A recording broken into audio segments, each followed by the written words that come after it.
mahasiswa jurusan Ilmu Hukum, Fakultas Syariah dan Hukum, Universitas Islam Negeri Sunan Gunung Jati Bandung. Dengan nomor induk mahasiswa 120300580. Dengan dosen pengampu yaitu Ibu Nengyani Nurhayani SHMH. Video ini dibuat untuk memenuhi tugas UAS pengantar ilmu hukum. Di sini saya akan membahas mengenai aliran-aliran hukum. Berbicara mengenai undang-undang, hakim, dan hukum, setidaknya ada 6 aliran hukum. Dan kali ini saya akan terkonsentrasi mengenai aliran legisme saja.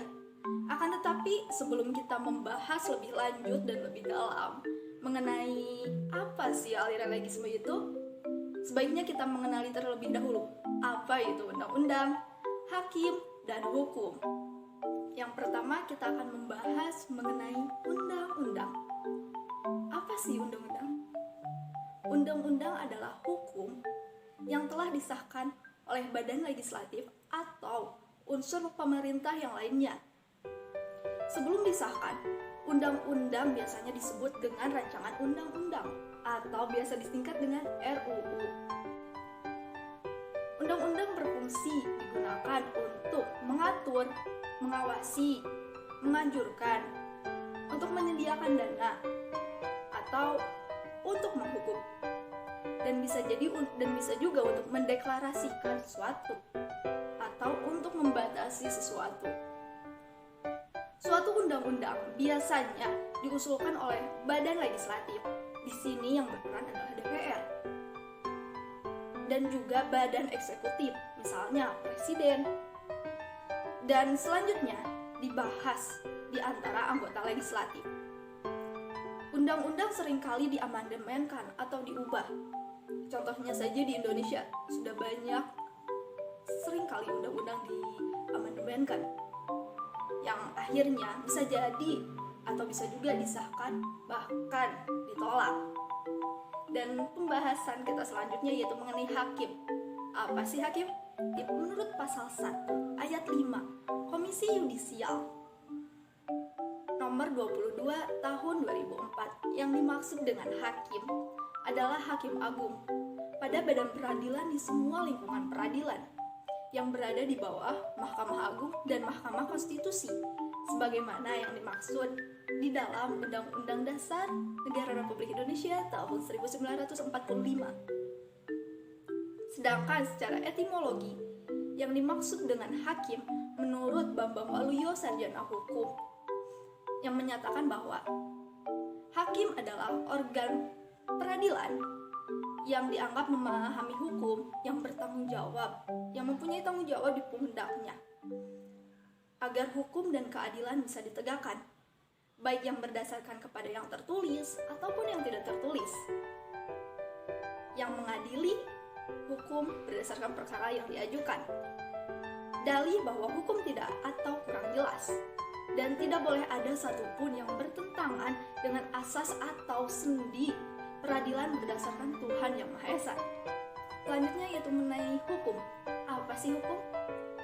Hukum adalah sistem yang paling terpenting dalam pelaksanaan atas rangkaian kekuasaan kelembagaan dari bentuk penyalahgunaan kekuasaan, bidang politik, ekonomi, atau dalam masyarakat dalam berbagai cara dan dalam bertindak. Sebagai perantara utama dalam hubungan sosial antara masyarakat terhadap kriminalitas dalam hukum pidana ataupun hukum perdata yang berupayakan agar negara bisa menuntut pelaku dalam konstitusi hukum, menyediakan kerangka kerja bagi penciptaan hukum, perlindungan hak asasi manusia, dan memperluas kekuasaan politik, serta cara perwakilan mereka yang akan dipilih. Administrasi hukum digunakan untuk meninjau lebih lanjut mengenai keputusan dari pemerintah, sementara hukum internasional sendiri mengatur persoalan antara negara yang saling berdaulat dalam kegiatan mulai dari perdagangan, lingkungan, peraturan, atau tindakan militer. Filsuf Aristoteles menyatakan bahwa sebuah supremasi hukum akan jauh lebih baik daripada dibandingkan dengan peraturan tirani yang merajalela. Setelah kita membahas mengenai undang-undang hakim dan hukum, selanjutnya mari kita masuk kepada pembahasan mengenai aliran legisme. Tapi sebelum kita membahas mengenai pengertian aliran legisme ini, mari kita membahas mengenai sejarahnya terlebih dahulu. Sejarah lahirnya aliran legisme yaitu dimulai atas dasar reaksi terhadap ketidakpastian dan ketidakseragaman hukum kebiasaan yang timbul pada abad ke-19 di Eropa untuk usaha sebagai penyeragaman hukum. Hukum dengan jalan kodifikasi dengan menuangkan semua hukum secara lengkap dan sistematis dalam kitab undang-undang. Hukum kebiasaan sebagai sumber hukum mulai ditinggalkan oleh masyarakat setempat pada saat itu. Di Prancis pada abad ke-18, diadakan sebuah kodifikasi yang kemudian dicontoh oleh seluruh Eropa. Yang timbullah gerakan kodifikasi ini disertai dengan lahirnya aliran atau paham legisme. Aliran legisme ini muncul setelah Prancis melakukan kodifikasi hukum dengan adanya kode sivil. Prancis yang dianggap telah sempurna serta dapat menampung seluruh masalah hukum. Pada saat itu pengikutnya adalah Dr. Friedrich dari Jerman dan Van Swederen dari Belanda. Aliran ini berpendapat bahwa satu-satunya sumber hukum adalah undang-undang, dan di luar undang-undang tersebut tidak ada hukum. Dalam aliran legisme ini, hakim hanya merupakan corong undang-undang, di mana ia hanya memutuskan perkara berdasarkan undang-undang saja. Banyak negara yang mengikuti jejak Prancis ini, antara lain contohnya misalnya Belanda, Jerman, dan Swiss. Karena saat itu aliran ini dianggap baik sekali untuk menghasilkan kesatuan serta kepastian hukum bagi masyarakat setempat. Setelah kita membahas mengenai sejarah lahirnya paham aliran legisme, selanjutnya kita akan membahas mengenai pengertian dari aliran legisme ini. Apa sih pengertiannya?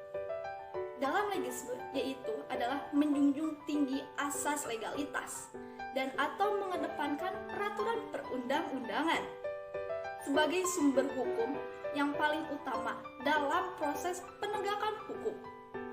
Aliran ini mengharuskan hakim dalam memutus sebuah perkara terkait oleh undang-undang, sehingga hakim tinggal menggunakan silogisme saja dalam memutuskan suatu perkara. Hakim yang menggunakan aliran ini mendapatkan julukan "Ya Boucher de la Loi", yang artinya hakim adalah corong undang-undang. Aliran legisme ini yaitu merupakan sebuah aliran dalam ilmu peradilan maupun ilmu pengetahuan yang tidak mengakui adanya hukum di luar undang-undang.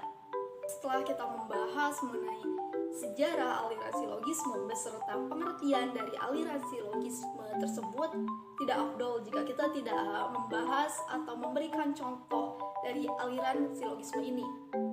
Contohnya misalnya, ada nenek-nenek yang mengambil 2 batang coklat tanpa meminta izin ataupun membayarnya kepada sang pemilik. Lalu sang hakim mensilogismekan dengan kitab Undang-Undang Hukum Pidana pasal 362 yang berbunyi, barang siapa yang mengambil barang suatu yang seluruhnya atau sebagian kepunyaan orang lain dengan maksud untuk memiliki secara melawan hukum, diancam karena pencurian dengan pidana penjara paling lama 5 tahun penjara dan atau denda paling banyak yaitu Rp900. Setelah disilogismekan, hasilnya adalah nenek itu mencuri 2 batang coklat. Lalu sang hakim memvonisnya dengan penjara selama 4 tahun karena sudah terbukti secara sah dan meyakinkan bahwa si nenek tersebut telah mencuri 2 batang coklat. Nah, selanjutnya kita membahas mengenai kelebihan dari aliran silogisme ini. aliran silogis. Kelebihan aliran silogisme ini adalah yang pertama, kepastian hukum yang akan diperoleh bagi setiap individu akan lebih terjamin dan memperoleh kepastian hukum yang lebih baik. Yang kedua, jaminan yang akan diperoleh bagi setiap individu yang memperoleh hak perorangan terhadap kesewenang-wenangan yang akan dilakukan oleh penguasa. Dan selanjutnya, di balik kelebihan, tentunya pasti ada kekurangannya.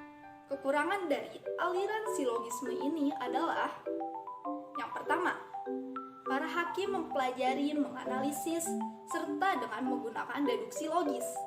Yang kedua, banyak peraturan perundang-undangan yang relatif terbatas atau meminimkan undang-undangnya yang digunakan untuk menghukum.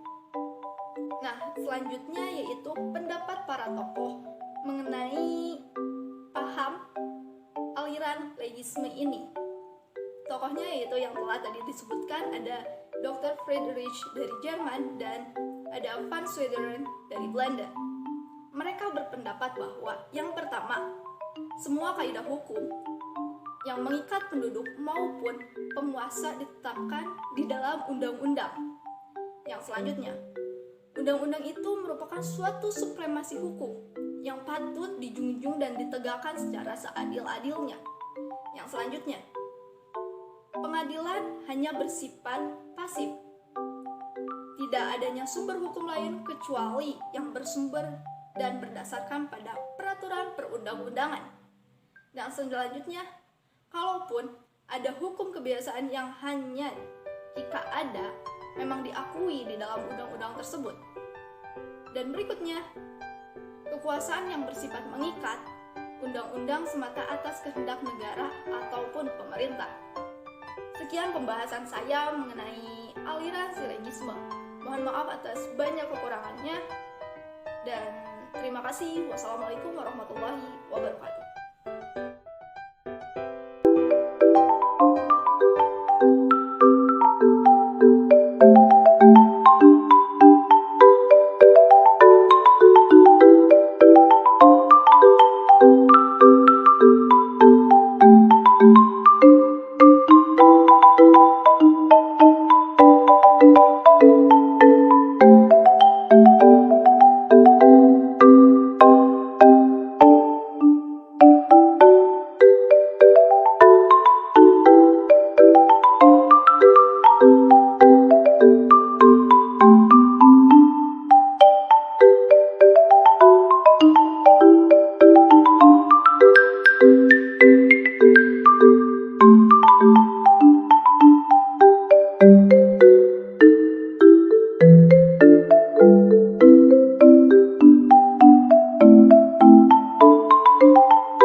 Thank you.